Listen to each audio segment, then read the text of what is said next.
Thank you very much and good afternoon, everybody. Thank you for joining us this afternoon for our event titled Understanding Hamas, New Political Discourse in Theory and Practice. My name is Robert Andrews and I'm very excited to be chairing this event in my capacity as Public Relations Officer at Europal Forum. We will be hearing today from 3 speakers, all of which are experts on the issue of Hamas, the Middle East and the question of Palestine.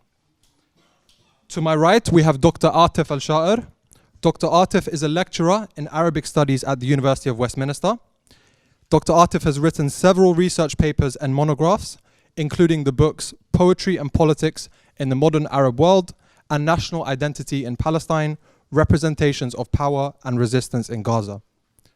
To my far right, we have Dr. Dawood Abdallah. Dr. Dawood is the director of the Middle East Monitor and a prominent commentator on political and social issues pertaining to Islam and the Palestine question. He is the author of A History of Palestinian Resistance and is the co-author of The Universal Theology of Liberation, Views from Muslim History. I also hear from very good sources that Dr. Dawood is releasing a book on Hamas this year, so maybe he can speak about his book before he starts his talk. To my left, we have Dr. Azam Tamimi. Dr. Azam is the chairman and editor-in-chief of Al-Hawar TV channel and the author of Hamas, Unwritten Chapters, and Rashid Ghanouchi, a Democrat within Islamism. Dr. Azam also lectures and writes frequently on Palestine and Islamic political thought and Islamic movements. The format of this afternoon's seminar is that each speaker will address the audience for roughly 15 minutes before we hand the discussion to the floor for a Q&A session. Before I hand our discussion to our expert speakers, I would like to say a few words on the topic before giving a chance for the chairman of Europal, Zahir Barawi, to address you all. So we at Europal Forum have decided to organize this seminar because we believe that there's a critical information gap in Western academia and policy making when it comes to Hamas and its political discourse. We are also aware of Hamas's latest political document, which many have viewed as a positive step towards improving this movement's political discourse. Indeed, it is clear that Hamas is an important political force in Palestine, and a number of leading analysts on the ground have contended that the movement can play a vital role in bringing peace between Israelis and Palestinians. In the past 2 years, we have seen a practical improvement in Hamas's political discourse through its engagement in peace talks with Egypt and its sponsorship of non-violent modes of resistance in Gaza, such as the Great March of Return. We believe that now is a salient time to interrogate these changes and discuss the dynamics of the movement's political discourse in greater detail. Given this, the goal of this seminar is to elucidate a clearer understanding of Hamas and explore questions such as what is Hamas's political discourse and political agenda? Can Hamas play a positive role towards peace? Is designating Hamas as a terrorist group helpful for peace in the Middle East? And can Hamas be more actively engaged with international powers? We hope that this will enable academics, policymakers, and ordinary activists to come to their own more informed conclusions about the movement. The discussion is for all of us to engage in. Thank you, Robert. Assalamu alaikum wa rahmatullahi wa barakatuh. Peace be upon you all. And good afternoon, ladies and gentlemen. I would like to welcome you all and thank you for attending this important seminar. For those who are not familiar with Europal Forum and our work, we are an independent non-party organization based in London that works towards the promotion and realization of Palestinian rights within Europe. Europal Forum was established to promote dialogue and understanding between Palestinian and European decision makers in order to realize a just European foreign policy on the question of Palestine. Today's seminar, entitled Understanding Hamas, a New Political Discourse in Theory and Practice, is part of a series of lectures that we have been organizing with the aim of creating a platform to encourage a more holistic understanding of the Palestinian question in Europe. At Europal Forum, we believe that the topic of this seminar is a necessary area of study and understanding. This seminar was designed because there is a critical information gap when it comes to knowledge and understanding of Hamas politics and its impact on peace process in the Middle East. Given Hamas' notable support amongst the Palestinian population, as evidenced by its victory in 2006 parliamentary elections, and notable success in student elections, understanding the Hamas movement has now become an important requirement for understanding the Palestinian question and Palestinian resistance more generally. In order to understand the dynamics of the peace process in the Middle East, an understanding of this Palestinian resistance movement is vital. Without understanding the intricacies of the Palestinian mentality and narrative, it is impossible to promote dialogue and foster a real, tangible peace. In addition to this, many of the politicians in the UK and across Europe have realized that the alienation of Hamas has not helped in promoting peace and dialogue in the Middle East. This has been echoed clearly by the former Home and Foreign Secretary Jack Straw recently when he said that we ought to be talking to Hamas. This sentiment has also been repeated by both Jonathan Powell, who has noted that the International Quartet Secretary towards strategy towards Hamas was a terrible mistake, and by former Prime Minister Tony Blair, who met with Hamas leadership many times during the last few years and has declared that the international community should have tried to involve Hamas into the dialogue. This seminar is a rare opportunity for us to hear from the experts in the study of Hamas and gain a more complete understanding of a topic which has been ignored, as we believe, and understudied to the determinant of the peace process in the Middle East. To end my introductory remarks, I would like to say that we at Europal Forum hope that this seminar will give politicians, academics, and individuals interested in Palestine question a much better understanding of Hamas politics and its expected role in achieving the lasting peace in the Middle East. Before I finish, I would like to thank you once more for attending this important seminar and would like to thank the volunteering team at Europal Forum for their diligent work in making this event happen, and would like to wish you a very fruitful seminar and discussion. Thank you very much.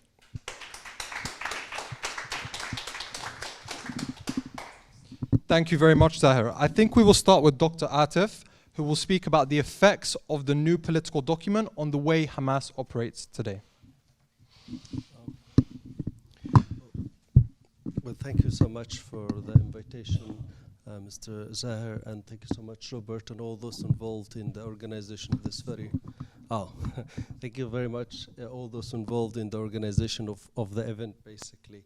It is really very hard to speak about effects on the ground in terms of the document that Hamas has produced, because when it comes to the two main regional powers that Hamas has tried to deal with or address, which is Egypt and Israel, and that is part of the context of the emergence of this document. And just actually before going into the effects, it's worthwhile highlighting the context of the document when it emerged in 2017, May 2017, a new document by Hamas. One is called Principles about Principles and Policies. And it was meant to be sort of a major or a sort of a very important departure from its document in from its early document, which is a founding document in 1987. So the document itself, it sets policies and principles and positions for Hamas, and it was meant to address various constituencies. Some of these are Israel and obviously Egypt.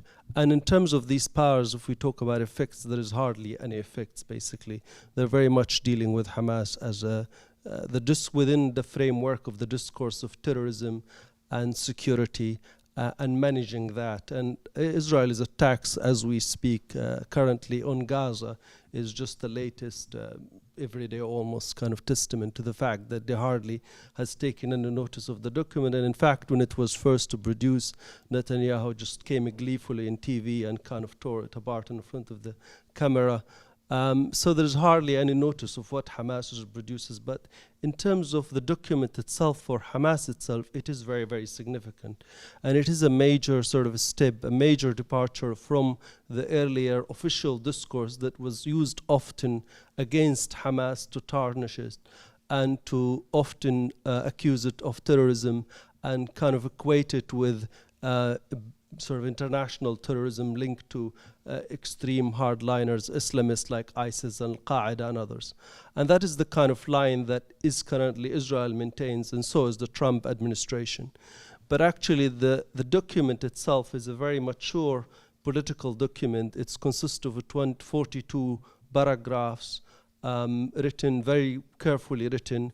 In some cases it is very clear, the language is very clear, and it's sort of just not, it's very clear and up front, and in other instances the language is still quite ambiguous. And that ambiguity, which is called positive ambiguity, غموض بناء, is sort of, it is almost intentional because there are complexities, and Hamas is trying to appeal in that document to various elements within the Palestinian society, within the movement itself. It has accumulated quite a lot of experiences within the field of Palestinian struggle. I think the first, there are three major changes, just to go straight to the document itself, which highlighted changes, highlighting that this Hamas movement is a nationalist movement, is a national liberation movement, and it is focused on Palestine, and the struggle is conducted within the Palestinian territories. That is the line that Hamas maintains in this document throughout. So the emphasis on nationalism is much stronger and much more upfront than religion, and which used to be the case of the older document. The second is trying to tie the line with the idea of a two-state solution along the 1967 border. And that is also, it is obviously everything that Hamas says nationalism. At the same time, we shouldn't forget that it's an Islamic movement, and it sort of draws its inspiration from Islamic sources. And therefore, it often highlights the spiritual dimension, the Islamic dimension of Palestine, the importance of Palestine for the Islamic world. But at the same time, the pragmatism of the document often highlights the nationalism and highlights the struggles conducted on the land of Palestine that has been taken in 1948 and the rest of the story that you know. At the same time, it accepts a sort of as there is a sort of, in order to appeal to the national consensus which has been built around the idea of the two-state solution. So Hamas is as a matter of a partnership with other movements, with the Palestinian parties in general. We could accept that if Israel adheres to that, to withdrawal to 1967, acceptance of international resolutions, including the return of Palestinian refugees.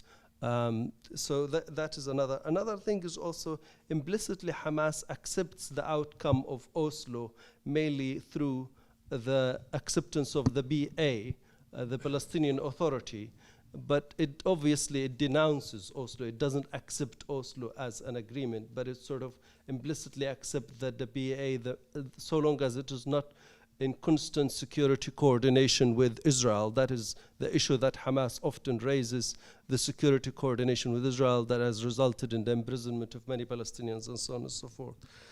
So the second aspect with regard, there are a few controversial aspects, even among Hamas members and those who are supporters of Hamas and other movements who are close to Hamas in one form or another. So the document somehow to draw two kind of reactions. One reaction was very dismissive of it, which is the kind of Trump type and Israel and so on and so forth. This is a straight, outright rejection of the document and not paying any attention to it. The only country that has paid attention out of the quartet kind of was Russia, which saw it as a positive step in the right direction. The European Union didn't really, but there is behind the scenes kind of discussions along the line that Zahar highlighted, that Jack Straw said that we should engage with Hamas constructively and so on. And there are a lot of European politicians who talk along these lines. But in terms of the Hamas itself, inside other movements has seen it also as a concession, which is a step too far. Like Hamas is following on the footsteps of the Palestinian Liberation Organization, the PLO, and that is Islamic Jihad, for example, so as too much conceding ground to the Israelis and to others, and not accepting that. But if one follows, obviously, the discourse of Hamas, the document is not a surprise. For anyone who has been looking at the movement in the 80s, in the 90s, it is a kind of accumulation of, it's a summary accumulation of experiences and of discourse that has already been there. So the idea of 1967 territory, out of adherence to national consensus among the Palestinians have been there, and so on and so forth. But in terms of the regional effects, which is Israel and Egypt, Egypt deals with Hamas very much. Hamas has addressed Egypt in the sense of it sees, it often, obviously, it looks at the Arab world in general as the depth of the Islamic Ummah, the nation, but it, at the same time in this document, which a lot of even Hamas members and sympathizers and so on have decried, that Hamas has disassociated itself from the Muslim Brotherhood. And that is a major, it's something very clear in the document. If one looks at the earlier document, the Muslim Brotherhood, Hamas is from Rahm al-Ikhwan al-Muslimin, from the womb of the Muslim Brotherhood. In this document, there is no mention of the Muslim Brotherhood. And that dissociation has very clearly angered a lot of members of Hamas. But at the same time, this is where Hamas, it sort of never dissociates itself totally from its history. But it's often implicit, one has to read it. And that is part of the pragmatism of Hamas. Obviously, the Muslim Brotherhood in Egypt has been outlawed, and it's dealt with as a terrorist organization. And therefore, when Morsi came, obviously, the discourse of the Muslim Brotherhood, the images of Morsi in Gaza, all of this was there. But which is a golden sort of time for Hamas, 2011, 2012. Gaza is open to Egypt. There are constant communication. The links are open from the presidency downward. All was open. But after that, after 2011, after 2012, and particularly the presidency of Al-Sisi, all these lines are strained. There is very pragmatic kind of communication, particularly at the level of the intelligence and the military with Hamas, but all key, low-key figures who are just often go to between Gaza and Israel and the Palestinian Authority mediating. So the document itself is addressing all of these complexities and context. And the second one is also the idea of Palestinian reconciliation. Hamas has been very pressured by the conditions in Gaza, which have been deteriorating since 2007, the siege that has been struck against Gaza. So Hamas is also dealing with the Palestinian Authority, with the Fatah in particular. And in this document, there is not much reference to secularism as much as there was in the earlier one. So it's much more conducting a discourse, very political, very pragmatic, quite nationalist often. And these are the key sort of changes that are very visible in Hamas, but at the same time, there are contradictions, and these contradictions are meant to be interpreted in various ways. The contradictions is the acceptance of the BA or the implicit acceptance of the BA, being part of the BA, and somehow, particularly as Hamas is in charge of Gaza since 2007. There is also the kind of the acceptance of resistance. It's a principled resistance, but at the same time, it's tactical. The means of resistance, the methods of resistance All of these are changes. Also, the move from the religious discourse to the nationalist discourse, all of these are changes. But again, to reiterate the point, in terms of effects, particularly with Egypt, it is very much, Hamas is very much seen with suspicious eyes. It is not, it's dealt with it it's dealt with pragmatically, but there is not much sort of acceptance of Hamas and its role, and acceptance of it as a major player in Palestinian politics. And that has been the situation. With regard to Israel, obviously there's not much movement, but there is the truce that is often, truces that have been agreed between Hamas and Israel through the mediation of Egypt. But in terms of perception, it has changed nothing. So with this, I can stop here, and maybe we can answer questions later on. Thank you.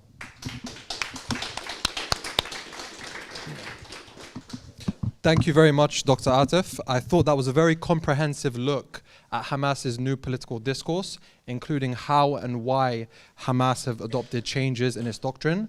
I think one very interesting area that you touched upon was the internal and external fissures that have been occasioned by the adoption of this new political discourse, for example, with Islamic Jihad and with the Muslim Brotherhood.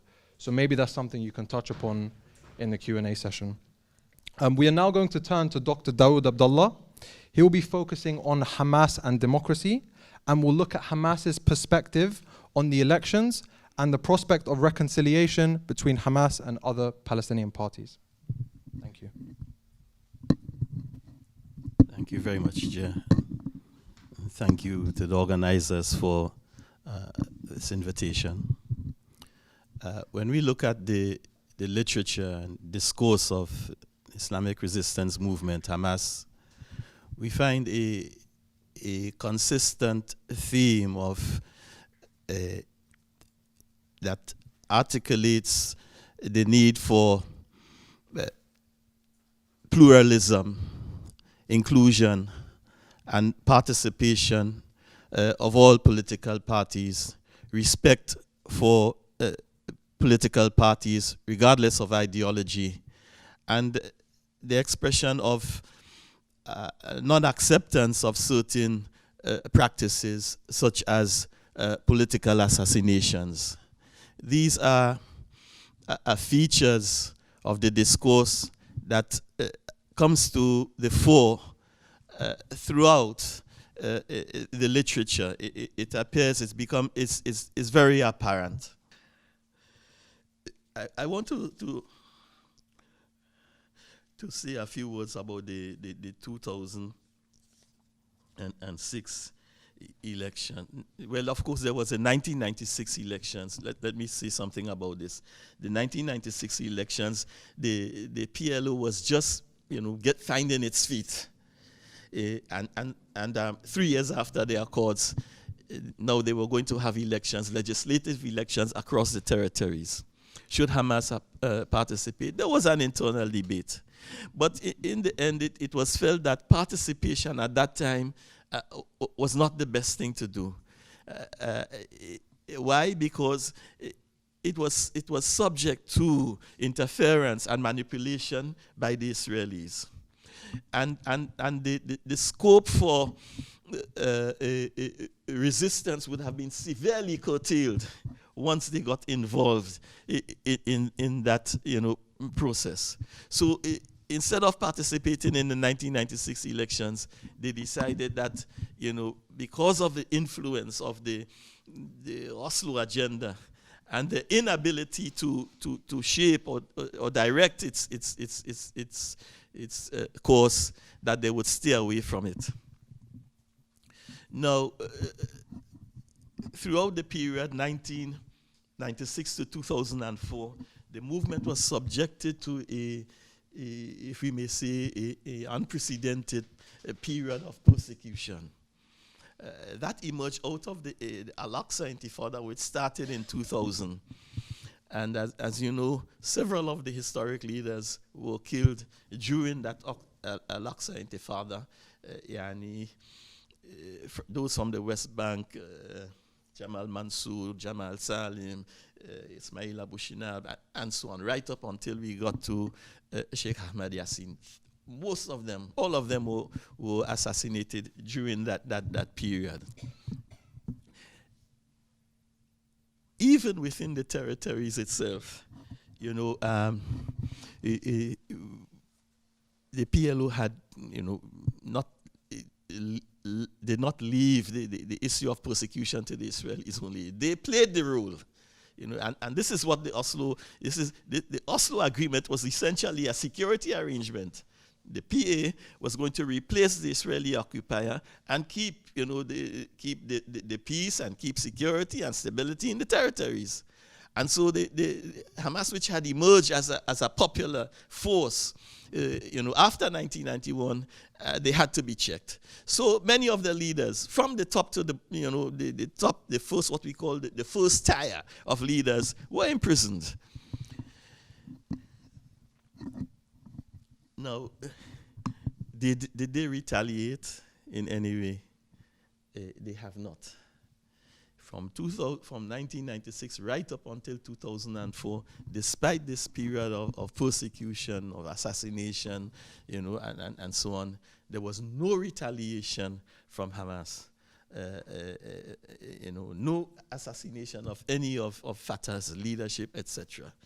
And this is important to acknowledge, because it demonstrates a commitment to a principle, that we did not see from the other sides.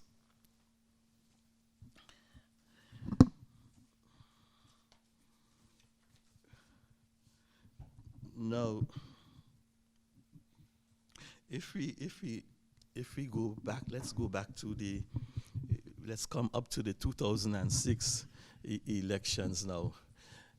By that time, the Oslo Accords had become so discredited. You see, the corruption had now become endemic in the PA system, and so when the call was made for another parliamentary elections, PLC elections across the territories, Hamas this time reconsidered it. And there were reasons for doing this, because in 2005, there were local elections across the territories, and the results were quite encouraging. They had done very well in Gaza in the 2005 local elections. So when they assessed the situation, the Oslo Accords had discredited itself. It had failed. It shown itself to be a failure. Arafat was now off the scene. He had passed away. A popular support, it seemed, had been growing for the movement, as demonstrated in the local elections. So they felt that, and they had built up a significant military capability.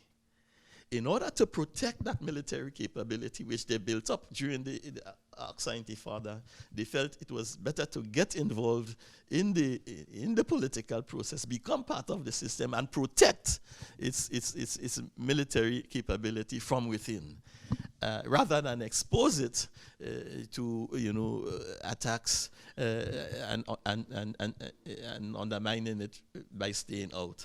So that was the thinking, and they became involved in the 2006 elections, which they won.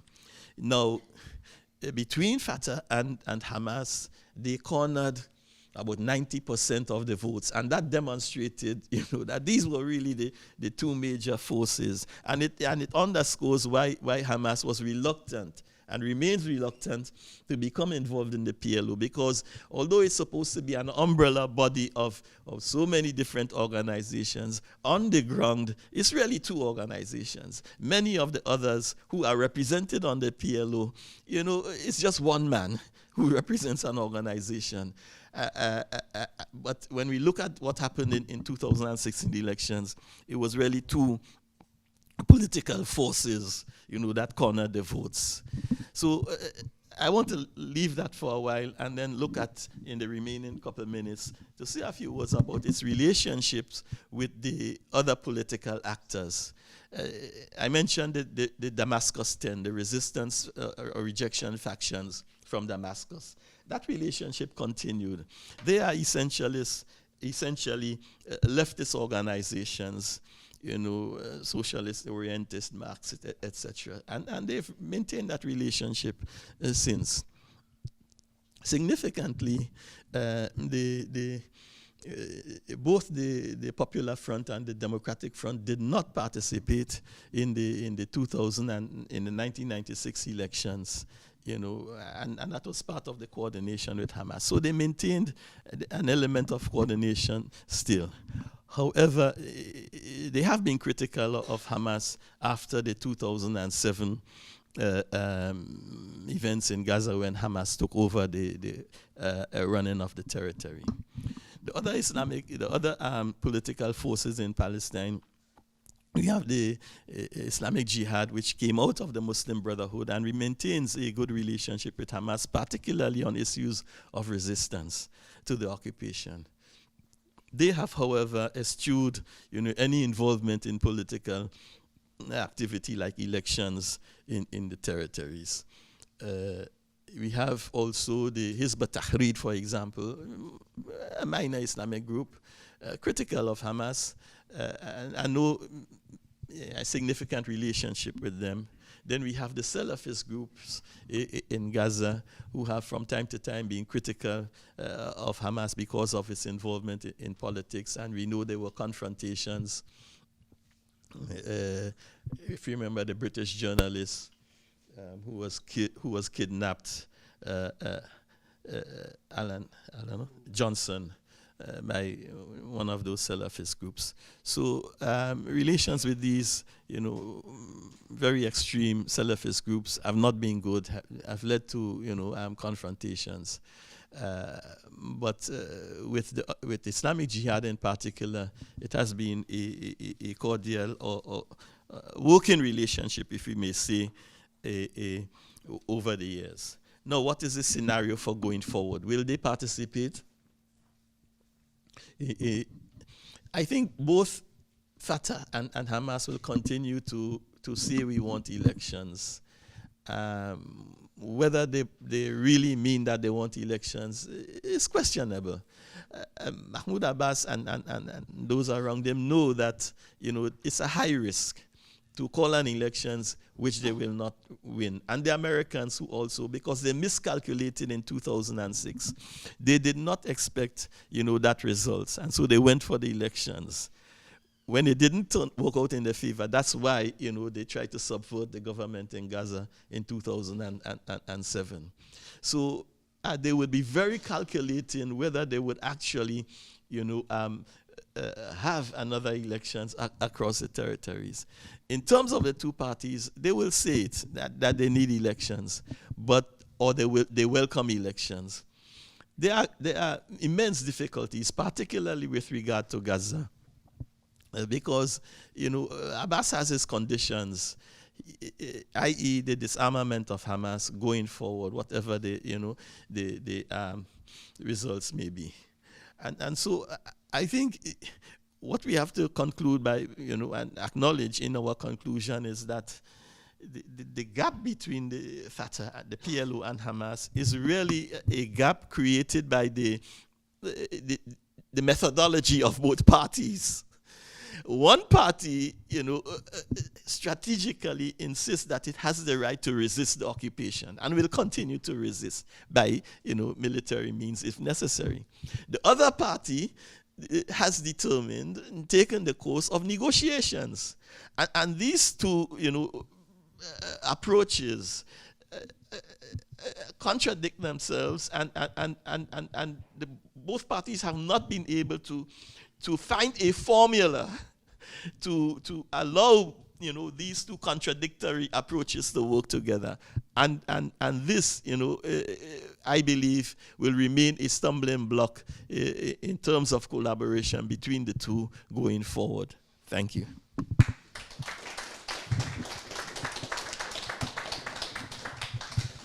Thank you, Dr. Dawood. I thought you looked very comprehensively at the consensus within Hamas with regards to elections. I also thought your analysis of the relationship and the key developments, both pre-Oslo, post-Oslo, and the Oslo Accords itself, and how they've affected the existential realities on the ground was particularly strong.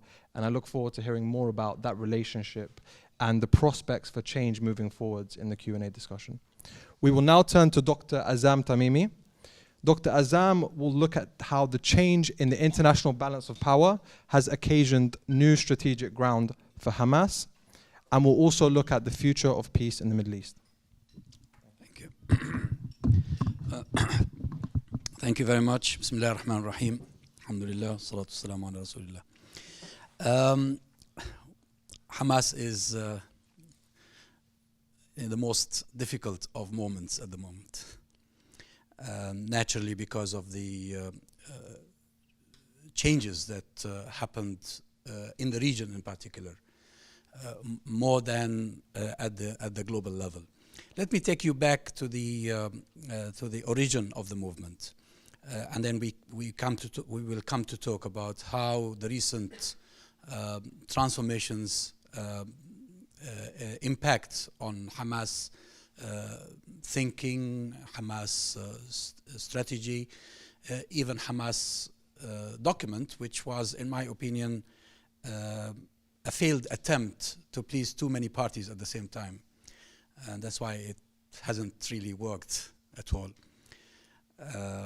I was personally against it, and I advised against it, although I did much earlier propose to the movement writing a new charter. And I did work with the movement on that as early as 2005.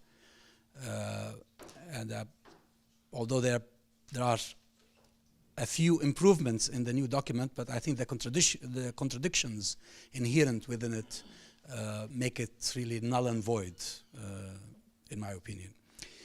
When Hamas emerged, it was perceived by at least a considerable segment of the Palestinian people as an alternative to a national liberation movement that seemed to be selling the cause.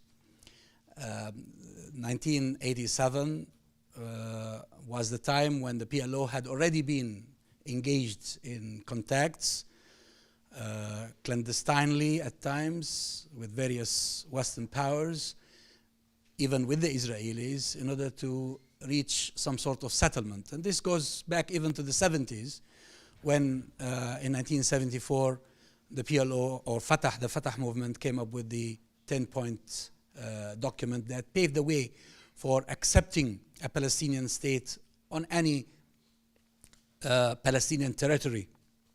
The Palestinians were likely to gain from the Israelis. Hamas seemed to be upholding the Palestinian dream, the dream of my mother, the dream of my father, the dream of millions of Palestinians, to go back to their villages, to their homes. The dream that one day we will just be another community like everybody else, living peacefully in our ancestral lands. It wasn't sophisticated in the beginning. You can tell this from the old charter, which I criticized thoroughly in my book on Hamas, because there were also so many mistakes in it. But it was mostly the thinking of the Muslim Brotherhood that prevailed at the time, because Hamas is a Muslim Brotherhood branch. Whether they mention the Brotherhood in the new document or not, they are members of the Muslim Brotherhood. They've always been. Now, initially, Hamas wasn't considered a threat. Even Yasser Arafat thought of them as being like ants. And famously, he said in a recorded speech in Yemen, posing as Solomon, that tell the ants to go back into their holes before I crush them. And for a while, Hamas didn't seem to be a significant development until the deportation of a large number of its leaders, about 410 from Hamas and Islamic Jihad, to South Lebanon, and it was from then onwards that the world started knowing about Hamas more clearly. Then from then on, Hamas started becoming a real pain to the Israelis and to the international community, because they were posed to make peace with Israel according to initially the Madrid conference and then the Oslo agreement, and something needed to be done about it. Hamas endured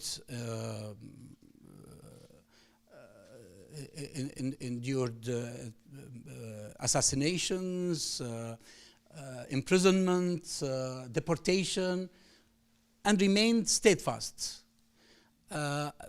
Until, as my colleagues explained, it became apparent that Oslo wasn't delivering, and Oslo was adding to the suffering of the Palestinians, especially when you consider that more land in the West Bank was confiscated from the Palestinians after Oslo than before it. So that was a peace process that seemed to be causing more suffering for the Palestinians, and that added to and that was to Hamas' credit. Yet Hamas benefited from another thing now. So we spoke about the dream of the Palestinians. That's what Hamas seemed to be upholding. Then the peace process was failing, wasn't delivering anything significant or meaningful to the Palestinians.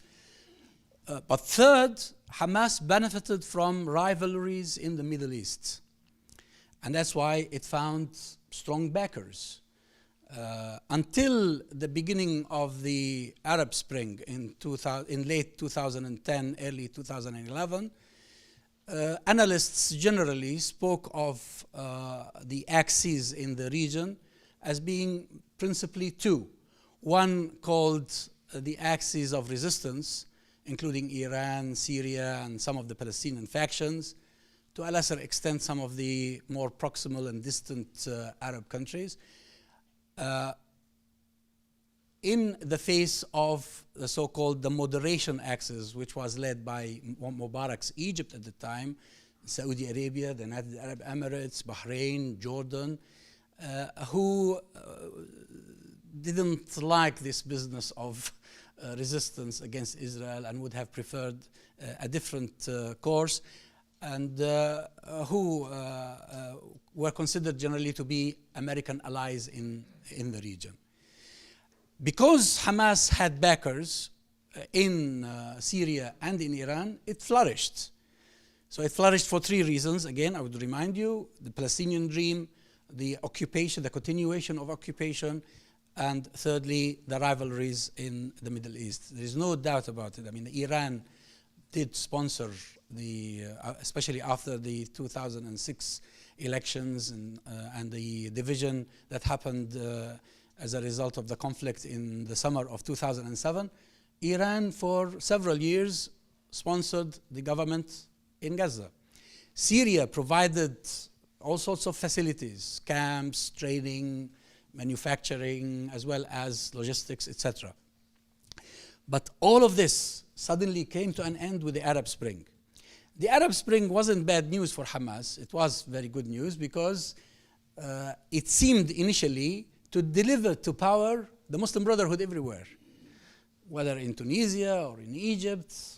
The same would have happened in Yemen had Yemen been allowed to democratize. The same would have happened in Libya, definitely, there is no doubt about it. And therefore, and we saw how in 2012 until the middle of 2013, Hamas saw its real golden age with the presence of the Muslim Brotherhood at the helm of power in Egypt. I personally traveled 4 or 5 times to Gaza during that period. I mean, it was so easy, and Egyptians would just salute us going in and coming out, and President Morsi was our brother, and you know, it gave a feeling that this success is coming miraculously so quickly, until the coup happened in July 2013. And of course, you already know that the coup was the business of the Emiratis and the Saudis principally. Of course, the Israelis were the biggest beneficiaries from it, but it was the Saudis and the Emiratis. And from then on, Hamas started having less and less allies in the region, more and more enemies. Saudi Arabia even detained several Hamas operatives. Until today, there are Hamas operatives who are detained in Saudi Arabia, including the guy who was officially appointed a representative of Hamas. You can see, placing Hamas on the terrorism list by both countries, the UAE and Saudi Arabia. The Sisi government's restrictions on Gaza, the closure of the Rafah crossing, the destruction of the tunnels. The world changed suddenly. Now, although prior to that, the PLO or the PNA in Ramallah, together with the Israelis, pressured countries in the region and also lobbied countries in Europe and as well as the United States of America to insist on Hamas to accept the three conditions that became known as the quartet conditions.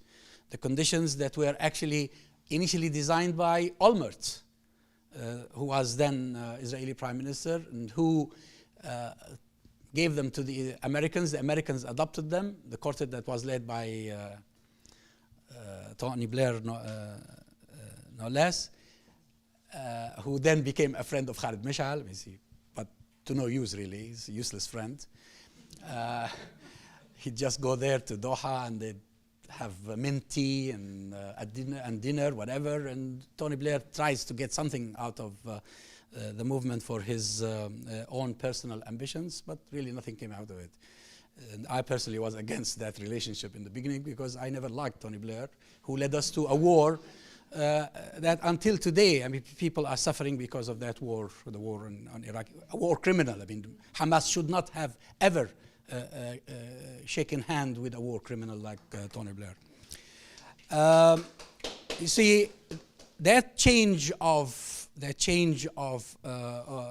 political milieu definitely impacted on Hamas, and that's why they came up with a document that served no purpose. They tried in that document to be truthful to their origin, that we are Muslims, we don't believe that Zionism has a place in Palestine. If you are really true to your Islam, true to your Arabism, Zionism has no place in Palestine. Zionism is a Western project. It came from Europe to solve a European problem at our own expense. It's as simple as that. I mean, my mother would never have recognized Oslo or Madrid or any deal that did not bring her house in Beersheba. You can say the same thing of the millions of Palestinians who languish in refugee camps across the region. But at the same time, Hamas came under pressure from the remaining allies who, and the pretending friends like Tony Blair, who told the leadership that if you probably say a few words here, a few words there, that might open the door for you. It did. They opened really no doors, and because the balance of power is simply not in favor of the movement, and the Israelis now believe they have great allies in Mohammed bin Salman, Mohammed bin Zayed, in Sisi. Why should they bother about Hamas or anybody else that doesn't recognize them? They have Trump behind them, and Trump is the most Islamophobic, racist, fascist, use all the adjectives you can come up with to describe this weird creature who unconditionally is willing to give the Israelis whatever they want. In other words, Hamas's best choice would have been to remain steadfast and not to give an impression, whatever. I mean, they gave wrong impressions to different people, not to give an impression of the slightest compromise, because when you are weak, when the balance of power is not in your favor, making compromises is fatal. You don't make compromises when you are under pressure. When you are really strong, when you have some cards in your hand, and you give and take, but not when you are under the hammer. When you are under the hammer, it would be better to be a martyr than to be considered someone who tried to appease here and there, but could not succeed in appeasing anybody. Now, let me conclude by telling you this fact. Within Hamas itself, Hamas the body, Hamas the grassroots, Hamas the base, it's a Muslim Brotherhood organization. It is committed to the liberation of the entire land of Palestine, to rejecting Zionism and never recognizing the existence of a Zionist state on any part of Palestine. And that, of course, is not what you get from the recent document. You probably get it from the old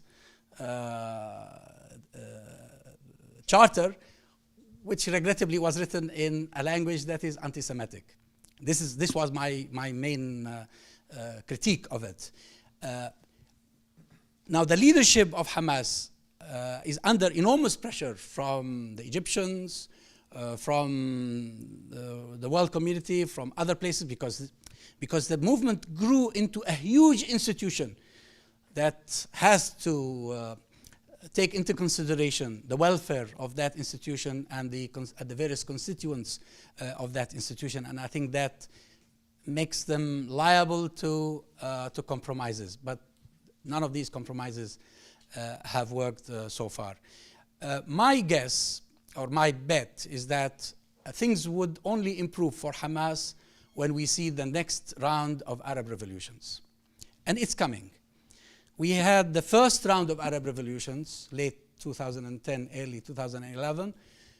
That round of revolution was crushed by the counter-revolution, as it is called.